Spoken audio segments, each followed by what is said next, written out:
Famille, pardonnez, partagez cette vidéo à maximum. La PLCC a gâté mon cœur. Faut qu'on se dise les bains, faut qu'on se dise les vérités. PLCC, trop, c'est trop. Je vous dis, PLCC, les Ivoiriens ne sont pas fiers de venir s'arrêter sur les réseaux sociaux des pères des familles, des responsables, des mamans. Hein? Ils ne sont pas... C'est-à-dire que ça ne leur plaît pas, c'est pas un plaisir pour eux de prendre les caméras, venir s'arrêter sur les réseaux sociaux pour venir décrire leur situation de vie jusqu'à même dans leur intimité. C'est pas une fierté pour eux. C'est parce que vous là, vous ne valez rien. Vous ne faites pas bien votre travail.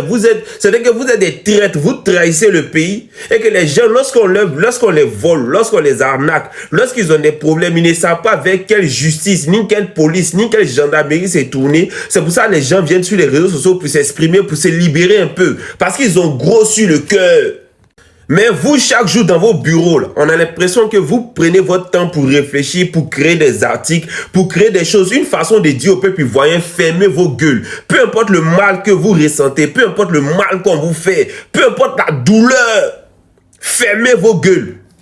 Un Ivoirien qui sait qu'il y a une justice dans son pays. Un Ivoirien qui sait que même si le ministre a marché sur son pied, s'il va en justice avec le ministre, il peut gagner son procès. Un Ivoirien qui sait que s'il va à la police et que même si c'est le commissariat, c'est le commissaire du commissariat même qui a fait quelque chose, il aura gain de cause. Il ne peut pas venir prendre son temps pour parler sur les réseaux sociaux. Il ne peut pas prendre son temps pour venir parler sur les réseaux sociaux parce qu'il sait qu'il peut avoir confiance à la justice, il peut avoir confiance à la police.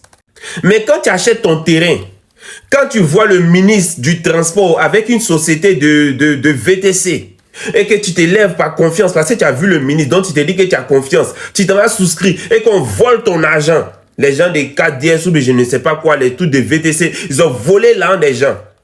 Parce que le fait que les gens ont vu le ministre là-bas, ça les a mis en confiance. Les gens ont souscrit leur argent. Ils ont volé l'argent des gens. Ces gens-là même, c'est eux-mêmes qui ont fini par avoir des problèmes. Vous étiez en train de faire quoi? Je vous dis quelque chose, hein. Votre pouvoir, là, ça se limite dans les 322 462 km² de la Côte d'Ivoire. C'est là-bas que votre pouvoir se limite. Nous qui sommes en Europe ici, on va parler piant. On va parler piant. Moi, j'ai parlé... En tout cas, moi, Bento, j'ai parlé piant. Si vous voulez écrire mon nom pour mettre quelque part, je vais parler piant. Et puis, laissez-moi vous dire que lorsqu'un serpent est proche de sa mort, c'est là qu'il devient dangereux. Écrivez ça qui n'est pas pour mettre. Votre fin, là, c'est pour bientôt. Si au lieu d'être utile aux Ivoiriens, les gens vont se cacher, vos patrons là sont des voleurs, vous-même vous êtes des voleurs, vous tous, hein? Vous arnaquez le peuple ivoirien, les gens ne peuvent pas parler, lorsqu'ils parlent, vous êtes toujours dans vos bureaux coincés comme des lézards, des magouillards, des chiens affamés. Vous êtes en train d'écrire des choses tous les jours pour venir dire aux gens, on va parler piant, moi je vais parler piant. Le juge fâché à venir ici à Genève pour vous porter plainte.